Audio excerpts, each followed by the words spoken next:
From the lush green lands to the cascading waterfalls, wonders of the world, the oldest habitat of territories on Earth, rich cultural heritage, a continent of 1.1 billion people, second largest and most populous, a continent pregnant with possibilities, home to 30% of Earth's mineral resources, 50% of its people under 25 years.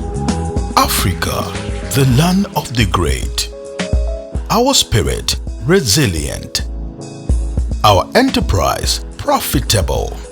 Our future inspiring.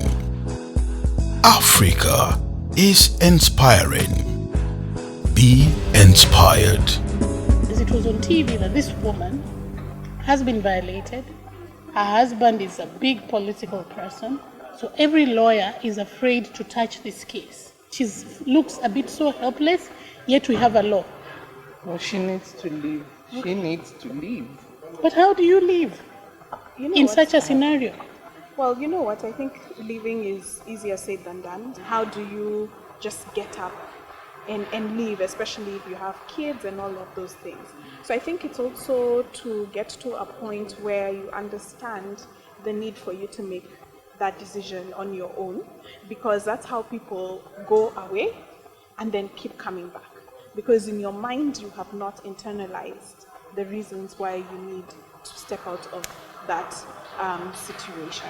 Something I'd also like to emphasize on is as a mother, now that the children involved in this whole dynamic, we need to also think, especially if you are raising a girl, what kind of image of a woman are you portraying to the children that you are meant to be nurturing? Because if you're going to be a victim and you're not able, I'm not saying that you should leave, but you're not seen to be taking action against the violations that are actually happening, then you're showing your children that you can actually, rather you're basically complicit in the violence, so that you normalize it for the children. So that if your daughter sees that you're being abused or your husband is being violent, but sees you there, somehow not looking like you're actually doing something about it. Because leaving doesn't mean necessarily that you actually physically have to vacate the premises. You can actually be taking action in there. Either you've moved to another room, either you have it is seen that you're having meetings with people, or you have reported the case, so that we do not raise another generation of children who believe in this victim mentality. So if not for you, a strong belief of mine is that actually do it for the people entrusted to you, so that you can nurture them, they can be strong individuals in the future. So that's, for me, very important.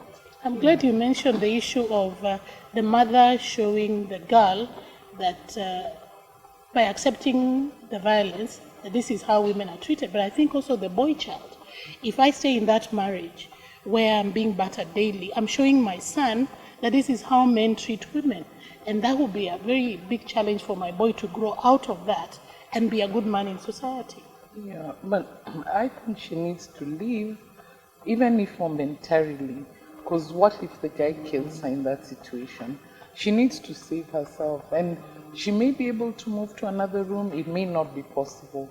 But she needs to get out, seek some help. And even as she's now trying to internalize a new narrative in the way she looks at her situation, she needs to get out. If you see the signs that I am behaving funny, I think I would prefer that you come to me and help me. And I think as a community, if we see somebody being violated, it's important that we go out and reach out. When you see signs of a child, sign of a woman, sign of a household, something, go out and speak. There's nothing wrong with just asking. We need to demystify this.